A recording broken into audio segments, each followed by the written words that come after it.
Lito Prinsipyo at Leoncia Prinsipyo, para naman po sa maagang pagaling nina Leticia Banting, Rainier Canto, Carmelita Lumabas, Lot Flores, Veronica Urin, at Eileen Ezekiel.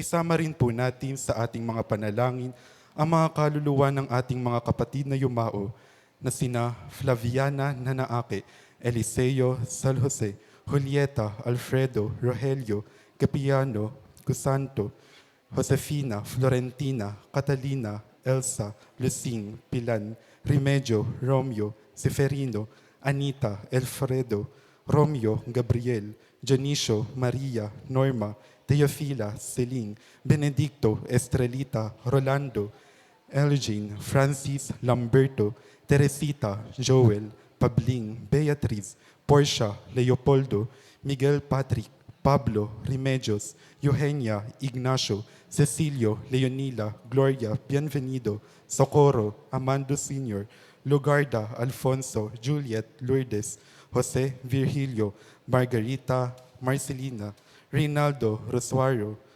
Urbano, Amelia, Rolando, Efren, Romero Sr., Gusenciano, Miguel, Romeo Abe, Ricardo Jr., Elpidio, Ricardo, Josefina, Guillermo, Florentino, Rodrigo at mga kaluluwa sa purgatorio.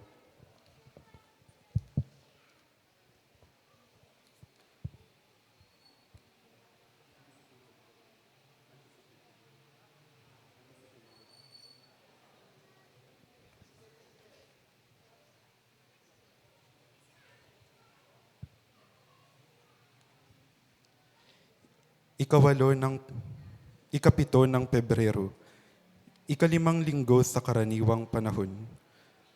Kayo ang asin at ilaw ng sanlibutan. Ang bawat isa sa atin ay tinatawagan maging bahagi ng sambayanan ng ebanghelisasyon na naghahatid ng liwanag sa sanlibutan.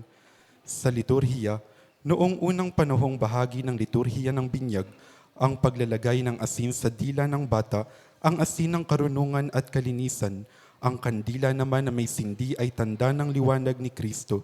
Sa ika-11 ng Pebrero, ipagdiriwang natin ang pandaigdig na araw para sa may sakit.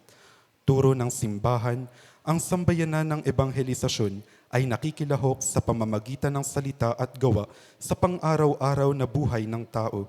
Pinag-uugnay nito ang magkakalayo, handa itong ibaba ang sarili kung kinakailangan at niyayakap ang buhay ng tao.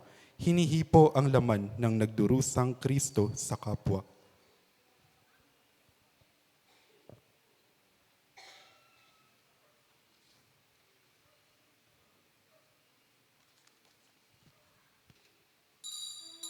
Tumayo po tayo.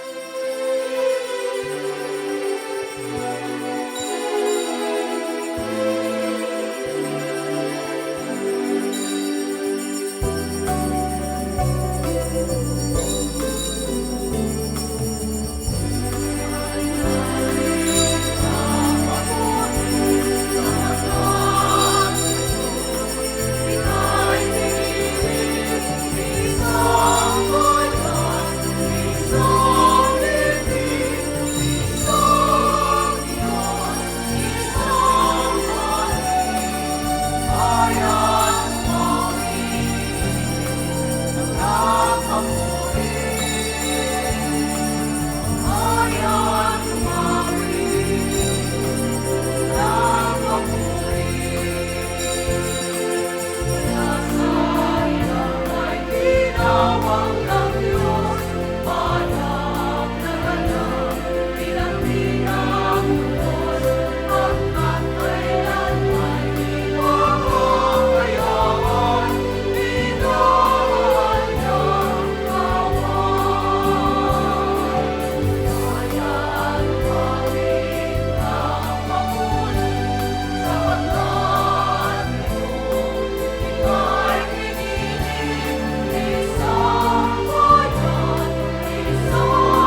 Sa ngalan ng Ama at ng Anak at ng Espiritu Santo, Amen. ang pagpapala ng ating Panginoong Jesucristo, ang pag-ibig ng Ama, at ang liwanag ng Espiritu Santo naway sumainyong lahat. At sumaiyo rin. Sa ika-6 na araw ng ating pagnonobena para sa karangalan ng ating mahal na Birhen ng Lourdes, buong puso tayong magpakumbaba, katulad ni Maria sa harap ng Panginoon. Ating ialay ang ating mga kahinaan, ang ating mga kasalanan, ang ating mga kahilingan sa ating pamilya at lalo na sa mga may sakit, sa mga nahihirapan sa kanilang buhay, sa mga kaluluwa sa purgatorio. Pagdasal natin ang ating bansa at ang buong daigdig. Ating pagsisihan ng ating mga kasalanan upang maging marapat tayong gumanap sa banal na pagdiriwang.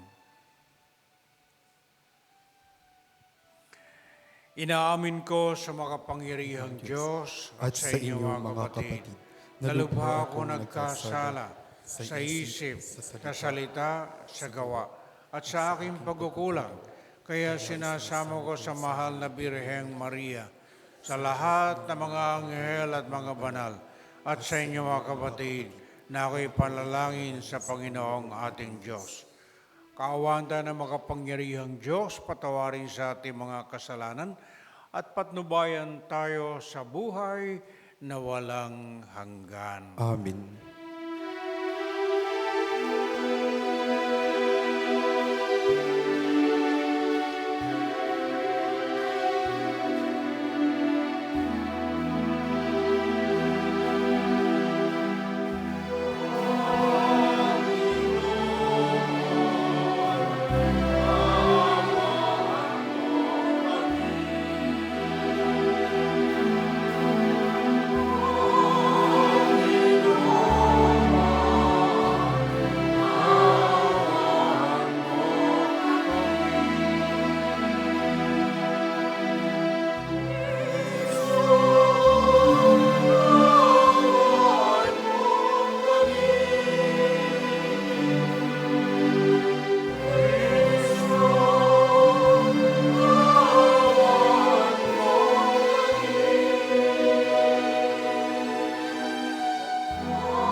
Manalangin tayo.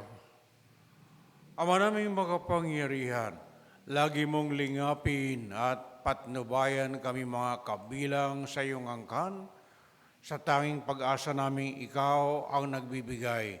Kami tangkilikin mo at laging subaybayan sa pamamagitan ni Yesu Kristo, kasama ng Espiritu Santo magpasawalang hanggan. Amen.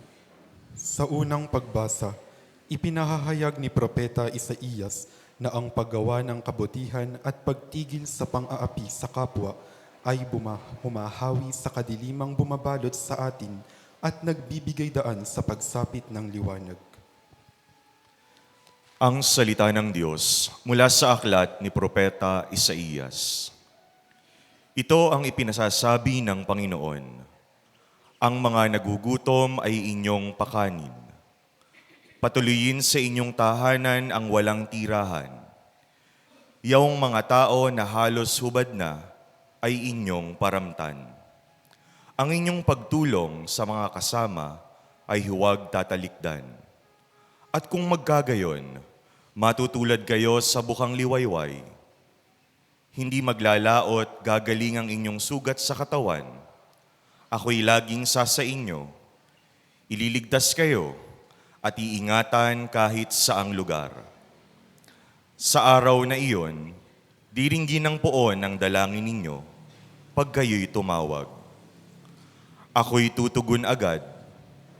Kung titigilan ninyo ang pangaalipin at pagsuway sa akin, at ang masamang salita'y iiwasan, kung ang nagugutom ay pakakanin ninyo at tutulungan, ang kadilimang bumabalot sa inyo ay magiging tila liwanag sa katanghalian.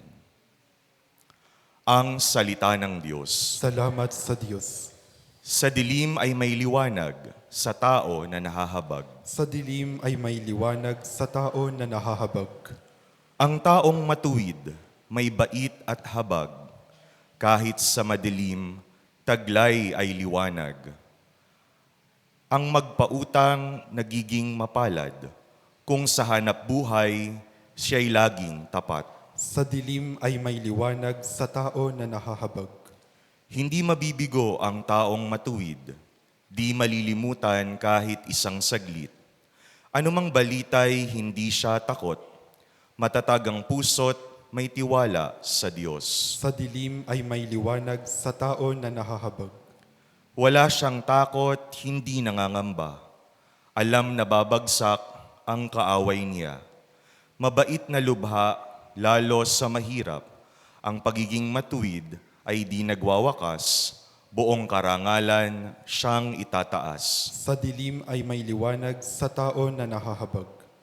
Sa ikalawang pagbasa, itinuturo ni San Pablo ng malinaw na ang pananalig ng mga taga-Korinto ay hindi batay sa matatamis na pananalita o mataas na karunungan, kundi sa kapangyarihan ng Diyos. Ang salita ng Diyos mula sa unang sulat ni Apostol San Pablo sa mga taga-Korinto. Mga kapatid, nang ako'y pumarian, ipinahayag ko sa inyo ang lihim na panukala ng Diyos, ngunit hindi sa pamamagitan ng malalalim na pananalita o matataas na karunungan. Ipinasya kong wala akong ipangangaral sa inyo, kundi si Hesukristo na ipinako sa krus. Kaya mahina, takot, at nanginginig akong humarap sa inyo. Sa pananalita at pangangaral ko'y hindi ko kayo inakit ng matatamis na pangungusap batay sa karunungan ng tao, kundi sa pamamagitan ng patotoo ng Espiritu at ng kapangyarihan ng Diyos. Kaya't hindi na karunungan ng tao, kundi sa kapangyarihan ng Diyos, nakabatay ang inyong pananalig kay Kristo. Ang salita ng Diyos. Salamat sa Diyos. Tumayo po tayo.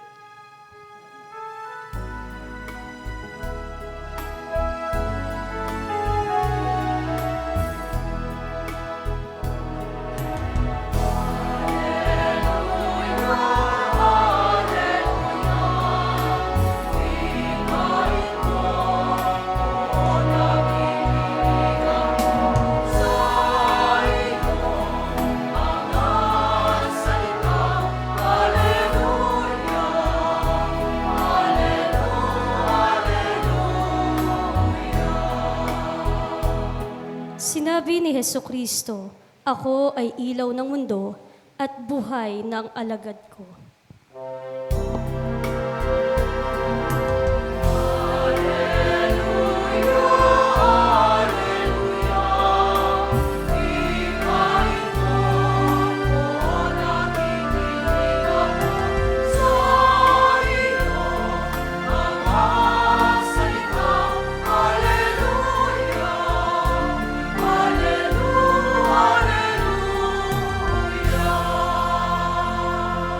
Sa mabuting balita, itinuturo ni Jesus na tayo ay ilaw ng sanlibutan na kinakailangang magliwanag sa pamamagitan ng ating mabubuting gawa upang matanglawan ang lahat at mapapurihan ang Amang nasa langit. Sumayin niyo ang Panginoon. At sumaiyo rin. Ang mabuting balita ng Panginoon ayon kay San Mateo. Papuri sa iyo, Panginoon. Noong panahong iyon, sinabi ni Jesus sa kanyang mga alagad, "Kayo'y asin sa sanlibutan. Kung mawalan ng alat ang asin, paano pang mapapanauli ang alat nito? Wala na itong kabuluhan, kaya't itinatapon na lamang at niyayapakan ng mga tao. Kayo'y ilaw sa sanlibutan. Hindi maitatago ang isang lungsod na nakatayo sa ibabaw ng burol. Walang nagsisindi ng ilaw at naglalagay nito sa ilalim ng takalan. Sa halip ay inilalagay ito sa talagang patungan upang matanglawan ang lahat ng nasa bahay. Gayun din naman, dapat inyong paliwanagin ang inyong ilaw sa harapan ng mga tao upang makita nila ang inyong mabubuting gawa at papurihan ang inyong Amang nasa langit." Ang mabuting balita ng Panginoon. Pinupuri ka namin, Panginoong Hesukristo.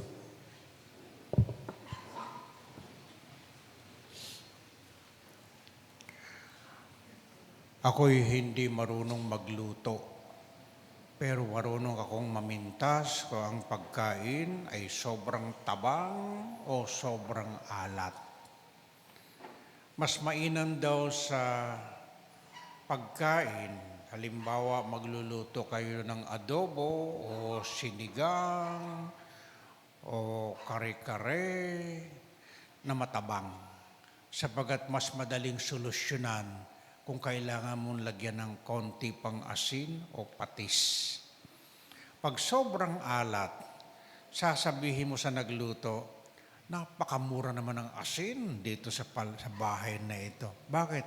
Saksakan ng dami ng asin, napakaalat. Eka, magkakasakit ako sa bato. Hindi ba?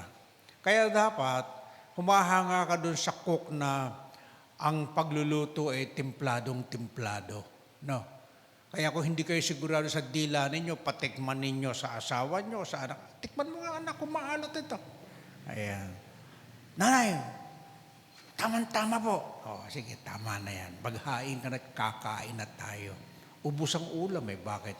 Masarap. No? Di ba? So, napakahalaga ng asin sa buhay ng tao. At ang asin, alam natin, kahit gaano kasarap ang ulam, halimbawa ay baboy o manok o isda o baka o gulay, pag hindi mo nilagyan ng asin, kahit gaano kasarap yung karne, hindi mo kakainin sapagkat napakatabang. Hindi ba? Yun. Kaya napakahalaga ng asin sa buhay natin, maging yung katawan natin ay templadong-templado ang asin ng katawan. Pag sumobrang asin natin sa katawan, anong tawag doon? Magkakasakit ka sa bato. Hindi ba? Kaya kailangan, eksaktong-eksakto lang. At kahit nung panahon ng ating Panginoon, iyang asin ay napakahalaga. Sa sobrang halaga, ang asin ay po pwede mong ipangsweldo sa trabahador mo. Kaya nga, yung salitang salary, yung sweldo, kinuha sa salitang asin, salt, ginawang salary. Sapagat pag may asin ka, lahat ay po pwede mo nang gawin. Yan. Ngayon, ang sabi ng Panginoon, ginamit niya ang halimbawa ng asin upang iugnay sa ating pagiging mga mananampalataya. At ang sabi ng Panginoon, kayo ay dapat maging asin ng sanlibutan. In short, parang sinasabi niya sa atin, kayo ay dapat maging pampalasa ng sanlibutan, ng buhay ng inyong kapwa, ng buhay ng mga taong nawawala ng kahulugan ng buhay nila. Pagka kayo ay naging kasangkapan o instrumento ng Panginoon, parang makita ng tao ang kanyang misyon sa buhay, napakagandang misyon nun. Hindi ba? At tingnan natin, hindi ito pang sarili. Ang asin o pampalasa ay ibinigay ng Panginoon sa iyo upang gamitin mo para iabot mo naman sa iyong kapwa. Kaya, ang kapwa, ang sentro, ang pinag-uusapan natin dito. Kami na mga pari at mga kasama ko sa misyon ay madalas magpakain sa mga bilangguan.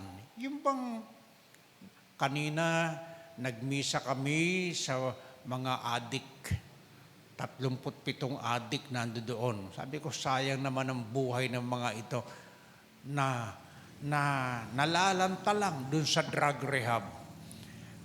Nagpakain kami doon. Pero bago kami magpakain ng panlaman sa tiyan, pinakain muna namin sila ng salita ng Diyos at nagmisa kami. Tuwang-tuwa Parang hindi mga adik ang mga itsura. Bakit? Nakarinig ng salita ng Diyos, naintindihan nila ang kanilang buhay. At ito'y isang inspirasyon para sila mismo ay magsikap na baguhin ang landas na kanilang tinatahak sa buhay. Bigyan ng pag-asa, bigyan ng lakas ng loob.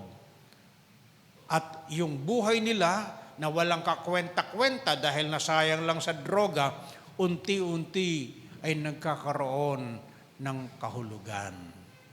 Amen. O kayo ba ay asin sa iyong kapwa? Sapagat may mga buhay ng taong walang kalasa-lasa. Yung kausapin mo, wala kang mapiga.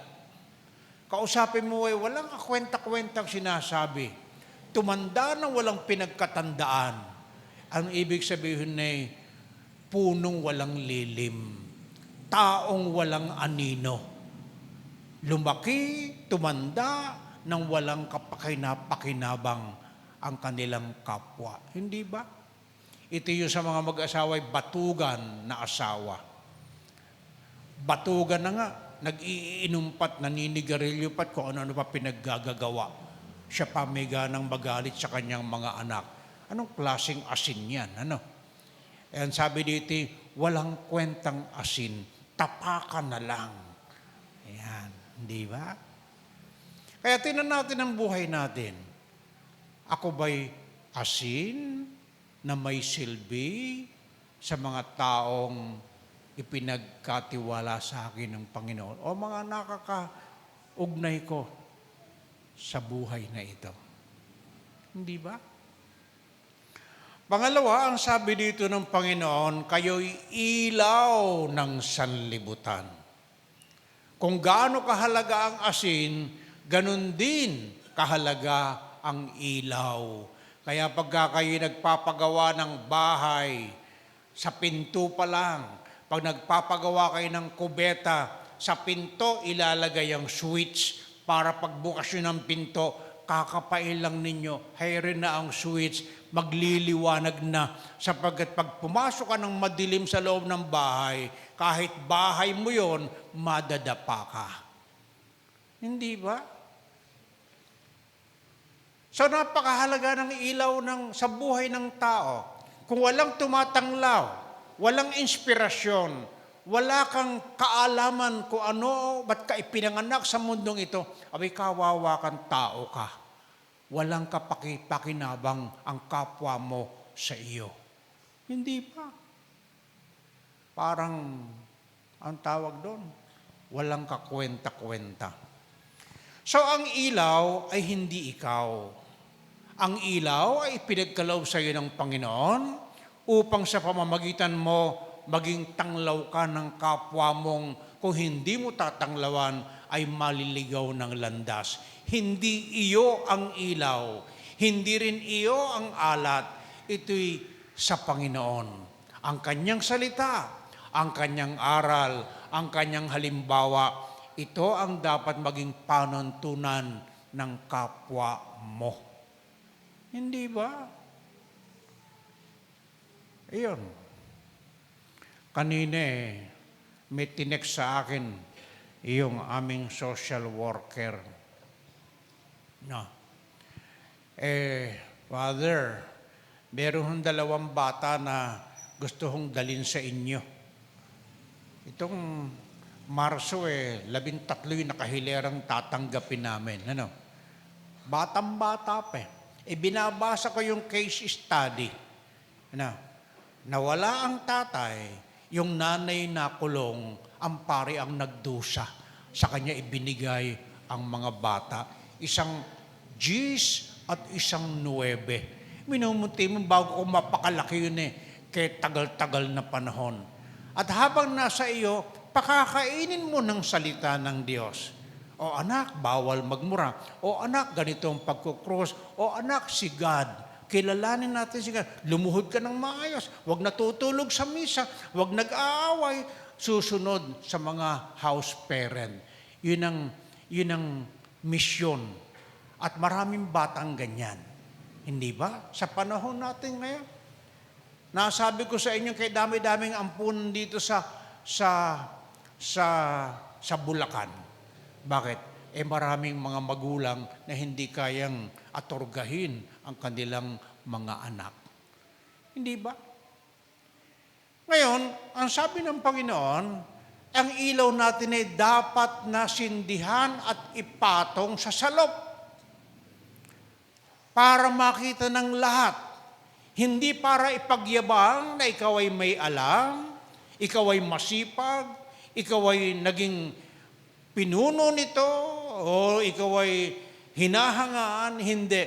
Kung hindi ang maganda mong halimbawa, ang kasusundan ng kapwa mo na naghahanap din ng kahulugan at direksyon sa kanilang buhay. Hindi mo ipagyayabang sapagkat hindi naman sa iyo yan. Hindi ba? Meron ba tayong atin na tinanggap? Wala naman. Wala namang atin. Ito'y ipinahiram lang sa atin ng Panginoon. Juan 15, Kapitulo 1 hanggang 5. Hindi mamumunga ang sanga kung hindi nakakabit sa puno. Ang puno ang Diyos. Tayo yung sanga. At sa atin lilitaw ang bunga na nagmumula dun sa puno. Dapat pakinabangan tayo habang nabubuhay tayo sa mundo. Kaya paano ho yun, Father? Sa unang pagbasa na ating nadinig mula dito sa sulat sa aklat ni Propeta Isaías, na ang sabi dito, patuloyin sa inyong tahanan ang walang tirahan. Kaya ba ninyo yun? Ngayon magdududa ka na sa mga taong kakatok sa pinto mo. No? Kaya ba ninyo yan? Ang sabi dito ay, pakainin ang mga nagugutom. Pagka wala kang asin sa katawan at wala kang ilaw, sasabihin mo, palibhasa, kayo mga tamad dyan kaya yan, kailang gano'n, di mo mamalimos ng mamalimos. Ayan. Nagdadahilan ka pa. Patuloyin ang mga walang matira. Magnanakaw kaya mga yan. Ka magtitiwala sa mga ganyan. Magdududa ka dyan. Ayan, di ba? Marami tayong dahilan. Tapos sabi dito, yaong mga tao na halos hubad na ay inyong bigyan ng damit. Ayan, di ba? Baka may mga damit kayo niya, bigay sa pamimigay namin dyan sa lansangan. No. Sapagkat ng isang linggo alam ninyo, pa ikaw nagsabuhay ng iyong misyon, umalis kami na mag-aalas 5 ng hapon, umuwi kami mag-aalas 11 na ng gabi Nag-iikot kami doon sa mga kalye doon sa Maynila. At pinakakain namin. Natutulog yung mga gising ka, kumain ka, tuwang-tuwa sa tingin ko matutulog yun ang may ngiti sa labi. At meron kaming laruan yung bata hanggang umalis kami, sayo ng sayo at yakap-yakap yung laruan Hindi mo nakapagdulot ka ng saya doon sa mga taong hindi mo naman kilala. Ikaw yung ilaw, ikaw yung asin, kahit paano nabigyan mo ng lasa ang iyong kapwa. Hindi ba? Ayun.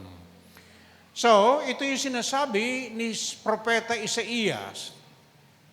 Sapagat kung magkagayon, tayo ay matutulad sa bukang liwayway, magliliwanag tayo para makita at nang may matutuhan ang ating kapwa sa ating mga halimbawa.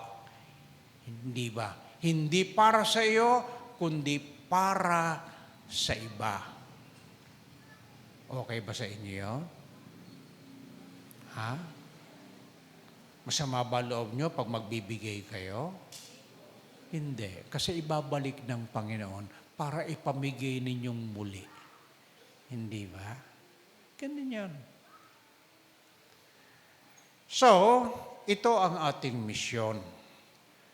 At kahit paano, kahit sa maliit na mga bagay, sa maliit na kakayanan natin, makinig ka sa may problema, yung may sakit na nawawala na ng pag-asa, napalakas mo ang loob, dumukot ka ng konti sa nagugutom, ito, idagdag mo na sa pambili mo ng iuulam. Pagpalain kayo ng Diyos, napakaganda. Ang problema, bakit ba sa isang bansa na pagkadami-daming Kristiyano, hindi lang Katoliko, may born again, may kung ano-ano mga sekta na nandito. Nandito sa ating bansa, ang nakasusulasok na anomalya. Saan na napunta ang ating pananampalatayang Kristiyano? Hindi nyo napapansin yun? Simba tayo ng simba. Praise the Lord tayo ng praise the Lord. Kabi-kabila namin, nakawan at patayan. Makinig ka ng balita. Lagi nang may rumble. May pulis na nakuha sa septic tank. May mag-inang pinatay. Ang pumatepe na pagbibintangan na yung asawa. Anong klaseng Kristiyano? Ano ang sagot? Galatians chapter 5. Ang kabulukan ng tao ang siya nagtutulak sa kanya. Galatians chapter 5 verse 19 to 21. Yang pagseselos, paninibuguho, katakawan, paglalasing, katamaran, paninirampuri, pagsisinungaling, at mga iba pa. Ito ang nagiging sanhi ng kabulukan sa ating kapaligiran na nagiging sagabal para sa ating pag-unlad bilang mga ilaw at mga asin sa ating pamayanan. Hindi ba? Kaya kung meron kayong ganon, bantayan niyo yung sarili ninyo. Bantayan natin mga sarili natin. Ako ba'y chismosa? Ako ba'y mahilig manirang puri? Ako ba'y matakaw? Ako ba'y mayabang? Lahat na yun kabulukan Bakit yun nabulok? Walang asin. Hindi ba? Bumili kayo ng karne o kaya 1 kilong bangos. Huwag nyo lalagyan ng asin. Aba, hindi nyo na makakain bukas eh. Bakit? Bulok na. Lagi ng asin. Gets nyo? Ganon din sa buhay pananampalataya. O umuwi kayo, magtipid kayo sa ilaw, huwag niyong bubuksan ng ilaw, mahal ang kuryente. Lumakad kayo ng walang ilaw sa loob ng bahay ninyo. Kakadapa-dapa kayo sa banyo. Bakit? Walang ilaw. Walang asin, walang ilaw, disgrasya. Nakakalungkot. Hindi ba? Disgrasya na, bulok pa. Bakit? Sapagkat ang asin, nagpapalasa na, nagpapanatili pa. Amen. Ano ang pananatiliin? Takot sa Diyos. Iyang ating pagkakawang gawa sa kapwa, inang pananatili. Yung pagkaunawa natin sa utos at kalooban ng Diyos, yan ang ating ipapanatili sa ating buhay pananampalataya. Amen. Okay, tayo na kayo. Sumasampalataya ako sa Diyos na makapangyarihan sa lahat, na may gawa ng langit at lupa. Sumasampalataya ako sa Kristo anak ng Diyos, Panginoon nating lahat. Nagkatawang tao sa lalahan ng Espiritu Santo. Pinanganak ni Santa Maria Birhen. Pinagpakasakin ni Ponce Pilato. Pinako sa krus na matay, inilibing. Nanawag sa kinaroroonan ng mga yumao. Na may katlong araw ay nabuhay na muguli makiyat sa langit. Naluklok sa kanan ng Diyos sa makapangyarihan sa lahat. Doon nagumulang paririto at hukom sa nangabubuhay ng amatay na tao. Sumasampalataman ako sa Diyos, Espiritu Santo, sa banal na simbahang katolika, sa kasamahan ng mga banal, sa kapatawaran ng mga kasalanan, sa pagkabuhay ng muguli na nangamatay na tao, at sa buhay na walang hanggan. Amen. Panalangin ng bayan. Manalangin tayo sa Ama ng Liwanag, pang tayo ay maging tunay na ilaw at asin sa sanlibutan, ating sambitin, Panginoon, kami iyong pakinggan. Panginoon, kami iyong pakinggan. Para sa banal na simbahan, upang maging tapat siya sa mabuting balita at patuloy na maisulong ang gawain ng ebanghelisasyon tungo sa buhay na matapat at marangal, manalangin tayo sa Panginoon. Panginoon, kami iyong pakinggan.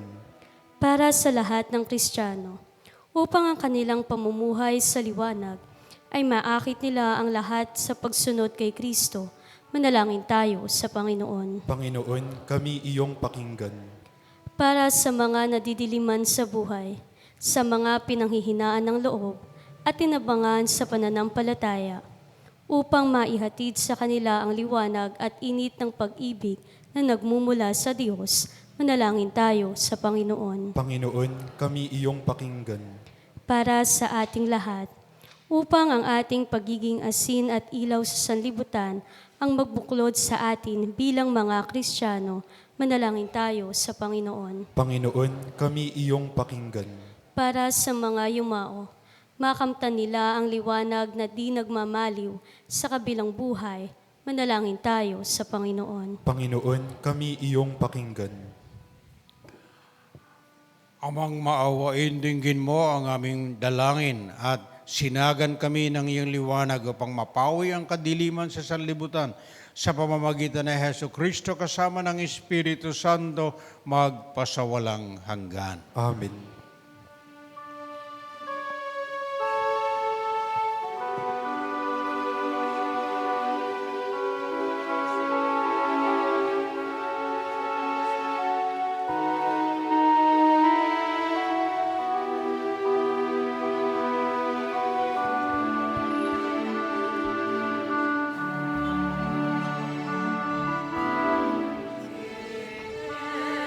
Receive, O Lord.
Manalangin kayo mga kapatid para ang ating pag-aalay maging kalugod-lugod sa Diyos amang makapangyarihan. Tanggapin nawa ng Panginoon itong paghahain sa iyong mga kamay sa kaparihan niya at karangalan sa ating kapakinabangan at sa buong sambayanan niyang banal.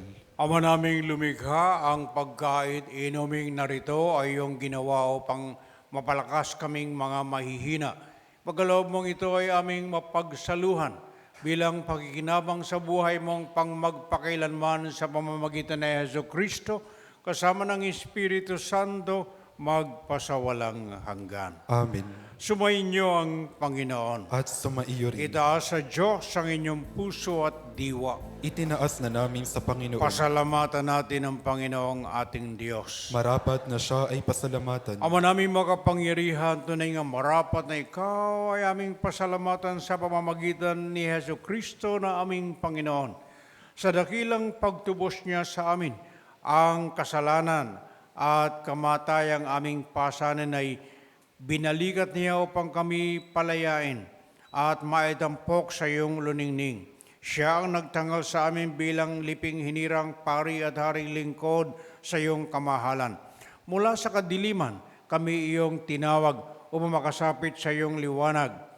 Bilang iyong angkang may tungkuling maglahad ng iyong dakilang pag-ibig sa lahat. Kaya kaysa ng mga anghel na nagsisiawit ng papuri sa walang humpay sa kalangitan, kami nagbubunyi sa iyong kadakilan.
Ama naming banal, ikaw ang bukalan, tanang kapanalan, kaya't sa pamamagitan na iyong Espiritu, kayo ng banal na mga kaloob na ito ang para sa amin ay maging katawan at dugo ng aming Panginoong Hesus Kristo.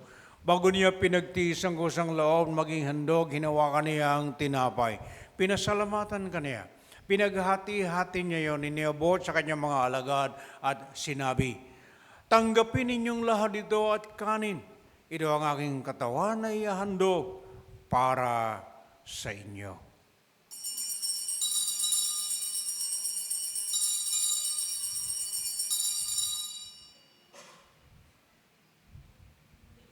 Gayun din naman ang matapos ang hapunan, hinawakan niya ang kalis, muli kanyang pinasalamatan. Iniabot niya ang kalis sa kanyang mga alagad at sinabi, tanggapin ninyong lahat ito at inumin. Ito ang kalis ng aking dugo ng bago at walang hanggang tipan.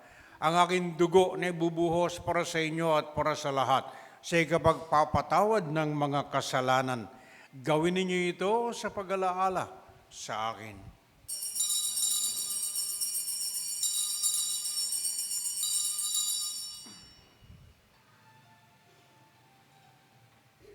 Ipagbunyi natin ang misteryo ng pananampalataya.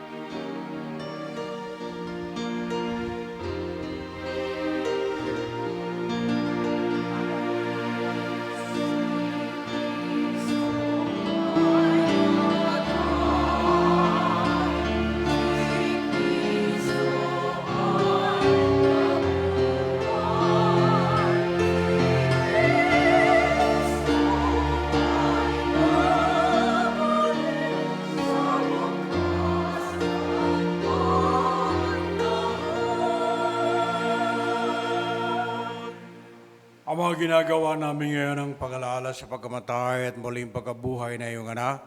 Kaya iniaalay namin sa iyo ang tinapay na nagbibigay buhay at ang kalis na nagkakaloob ng kaligtasan. Kami nagpapasalamat dahil kami yung minarapat at tumayo sa harap mo para maglingkod sa iyo. Sinasamo namin na kami magsasalo-salo sa katawan at dugo ni Kristo ay mabuklod sa pagkakaisa sa pamamagitan ng Espiritu Santo. Ang malingapin mong simbahang laganap sa buong daigdig. Puspusin mo kami sa pag-ibig. Kaysa ni Leon naming Papa at ni Dennis naming Obispo at ng Tanang Kaparian. Alalahanin mo rin ang mga kapatid namin na himlay ng maasang sila'y muling mabubuhay. Ganyan ang lahat ng mga pumanaw.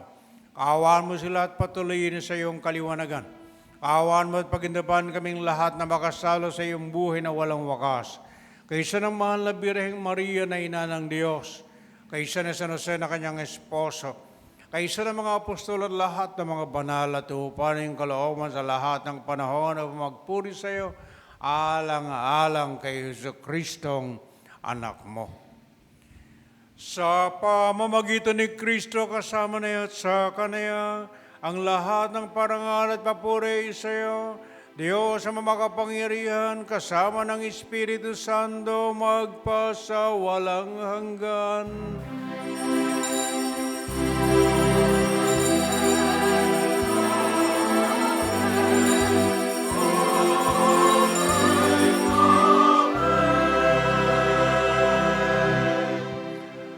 Tayo mga anak ng Diyos, kaya kasama ni Jesus, ating awitin ng panalangin itinuro niya sa atin.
Inihiling namin idya kami sa lahat ng masama. Paglooban ng kapayapaan araw-araw iligtas sa kasalanan at ilayo sa lahat ng kapahamakan. Samantalang aming pinananabikan ng dakilang araw ng pagpapahayag ng tagapagligtas naming si Heso Kristo.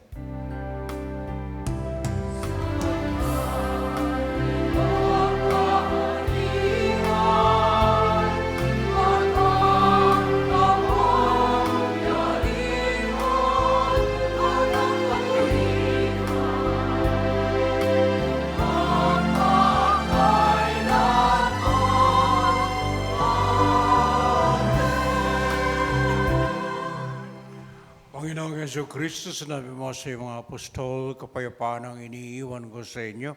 Ang aking kapayapaan ang ibinibigay ko sa inyo. Tunghayan mo ang aming pananampalataya at huwag ang aming pagkakasala. Galaw mo kami ng kapayapaan at pakakaisahan sa iyong kalooban. Kasama ng Espiritu Santo, magpasawalang hanggan. Amen. Ang kapayapaan ng Panginoon ay laging sumainyo. At sumaiyo rin. Magbigayan kayo ng kapayapaan ng Panginoon sa isa't isa. Sumainyo ang kapayapaan ng Panginoon.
Mga kapatid, narito si Kristo ang tinapay ng buhay na nag-aalis ng mga kasalanan ng sanlibutan.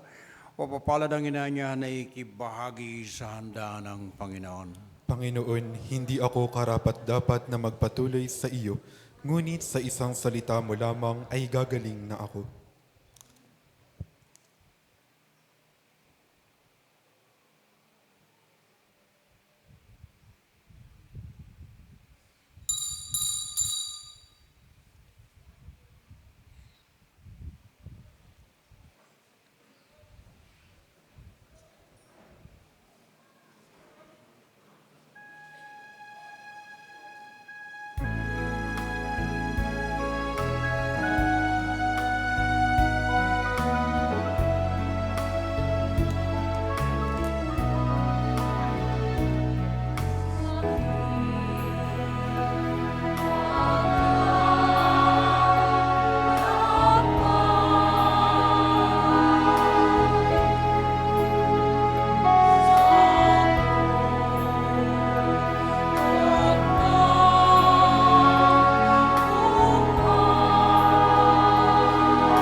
Manalangin tayo.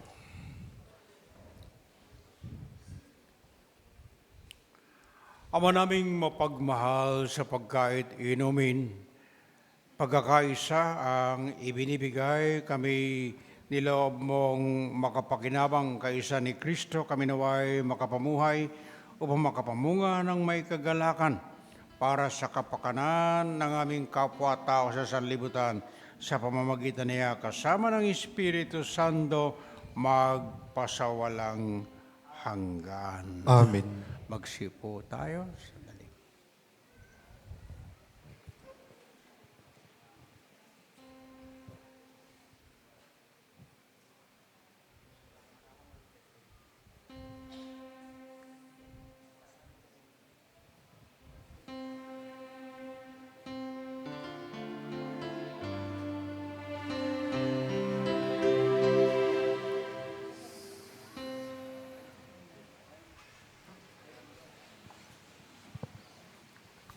Yung magsasalita bago tayo magsalve. Isang mapagpalang gabi po sa inyong lahat.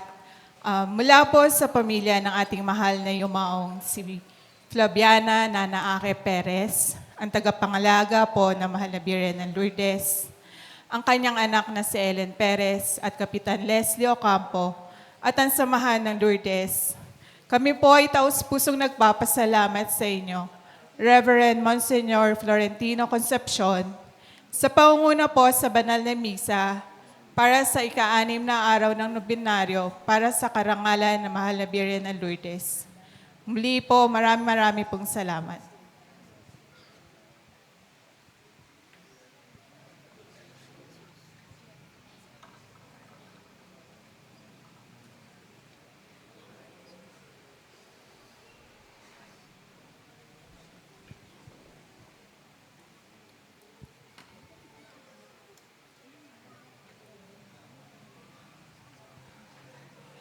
Salve Regina.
Ipalalain mo kami, O Santang Ina ng Diyos. Nang kami maging dapat makinabang sa mga pangako ni Hesukristo ang aming Panginoon. Manalangin tayo. O palang Ama, kasihan mo kami na iyong mahal na pagpapala ay yayamang sa pamamalita ng anghel ay nakilala namin ang pagkakatawang tao ni Hesukristo ang anak mo. Paundangan sa mahal niyang pagpapakasakit pagkamatay sa krus. Mapakinabangan mo kami ng kanyang pagkabuhay na maguli sa kaluwalhatian sa langit. Hinihiling namin ito sa ngalan ni Hesukristo ang aming Panginoon. Amen. Ang tulong ng Diyos ay mamalagi nawa sa atin at pagpalain kayo ng mahabagin at maawaing Diyos Ama, Anak at Espiritu Santo. Amen. Humayo kayo at taglayin ang pag-ibig ng Diyos sa tulong ng mahal na Birheng Maria. Salamat sa Diyos. Tapos na ang ating liwanag, ang misa, maging asin at ilaw tayo sa sanlibutan. Magandang gabi po.